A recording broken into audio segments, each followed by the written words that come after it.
नमो भगवते वासुदेवाय नमः। प्रणाम भक्तजनों, आप सबका स्वागत है मेरे यूट्यूब चैनल ज्योति धर्म गंगा में। आज मैं आपके लिए आषाढ़ मास का संपूर्ण पंचांग लेकर आई हूँ। आज मैं आपको आषाढ़ मास का महत्व, नियम और कौन कौन से त्योहार आएंगे और हमें क्या करना चाहिए और क्या नहीं करना चाहिए, यह सब कुछ संपूर्ण जानकारी मैं आपको बताऊंगी। व्रत और त्यौहार के लिहाज से आषाढ़ मास का महीना अत्यंत महत्वपूर्ण माना जाता है। इस माह में गुरु पूर्णिमा से लेकर योगिनी एकादशी व्रत तक आएंगे। इसके अलावा आषाढ़ मास में ओडिशा के पुरी भगवान जगन्नाथ की यात्रा भी निकाली जाती है।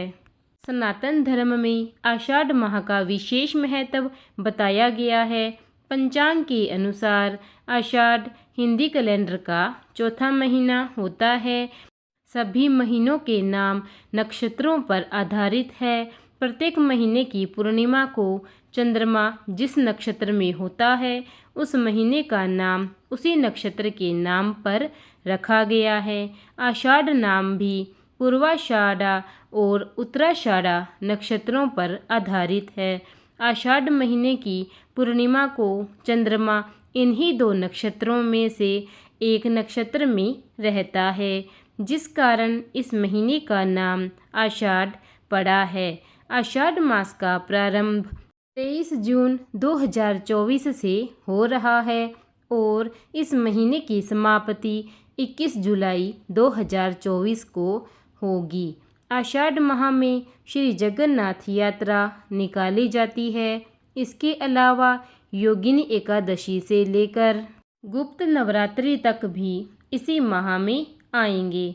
तो आइए हम अब जानते हैं कि इस माह में किन किन नियमों का पालन हमें करना चाहिए। आषाढ़ मास में रोज प्रातःकाल उठकर भगवान सूर्यदेव को जल अर्पित करें। आषाढ़ महीने में गरीब और ज़रूरतमंद लोगों की मदद करें और अपनी श्रद्धा अनुसार ज़रूरतमंद लोगों को अन्न, धन, वस्त्र और छाते का दान करें।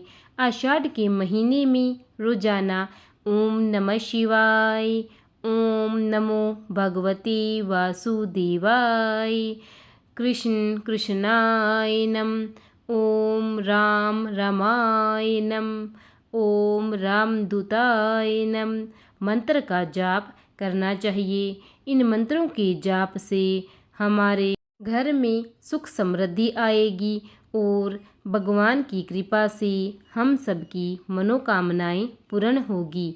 इसी माह में गुरु पूर्णिमा आती है, तो आषाढ़ में गुरुजन लोगों का सम्मान करें। गुरुजनों के पूजन से जीवन में समृद्धि आती है।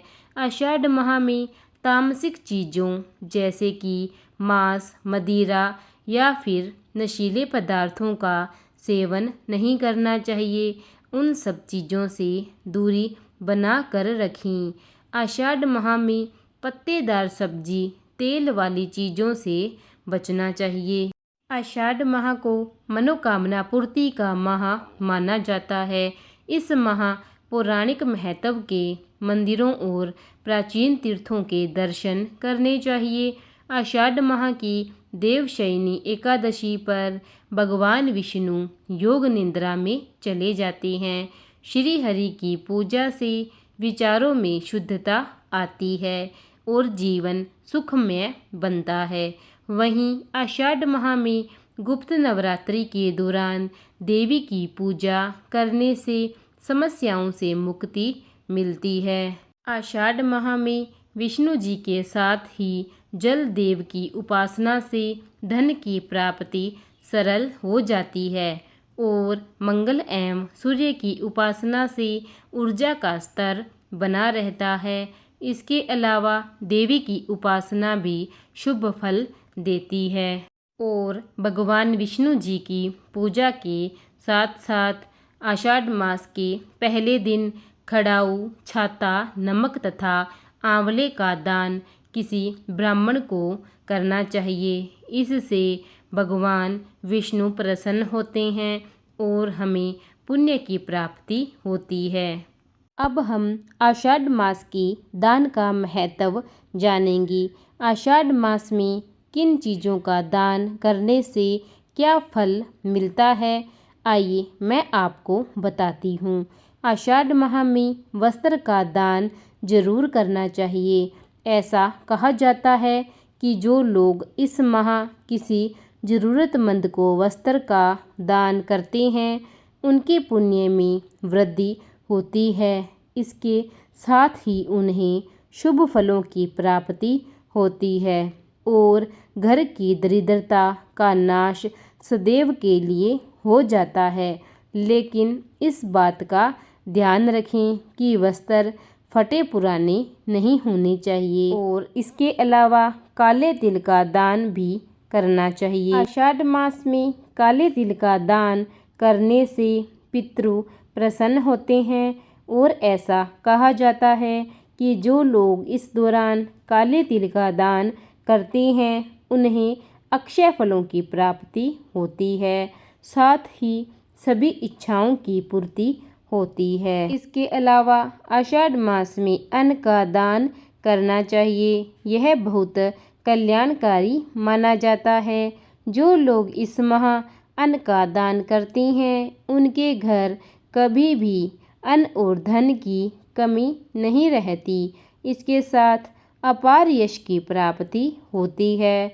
इस महादान से पापों का नाश भी होता है और भगवान विष्णु का आशीर्वाद सदैव के लिए हम पर बना रहता है। प्रेम से बोलिए विष्णु महाराज की जय। प्रिय भक्तजनों, अगर आपको मेरी यह आषाढ़ मास की जानकारी अच्छी लगी हो तो इसे लाइक कीजिए, शेयर कीजिए और कमेंट में ओम नमो भगवते वासुदेवाय लिखिए। और अगर आपने अब तक मेरे चैनल को सब्सक्राइब नहीं किया है तो कृपा करके उसे सब्सक्राइब कीजिए और बेल आइकन दबा दीजिए ताकि नित्य मेरी सभी वीडियो के नोटिफिकेशन सर्वप्रथम आप तक पहुंचते रहें और आपको मेरी सर्वप्रथम वीडियो मिलती रहे। धन्यवाद।